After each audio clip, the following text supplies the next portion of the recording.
ভাই কদে কর কর কেন রে ভালো আছে হচ্ছে এটা চলে তোর থেকে আমার ভালো রে মারানি পালে আমি তো জানি তো দামি ক্যামেরা দেখালে ছবি দা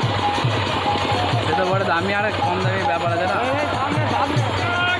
গাইড নিয়ে চলে আएगा বন্ধু এই টাইমে গাইড নিয়ে চলে आएगा বন্ধু এই টাইমে ফাঁকাতে নিয়ে চলে आएगा এখন ফাঁকা আছে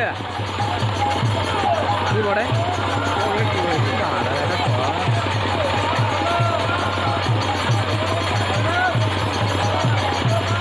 চল এটা কুড়িন দে রে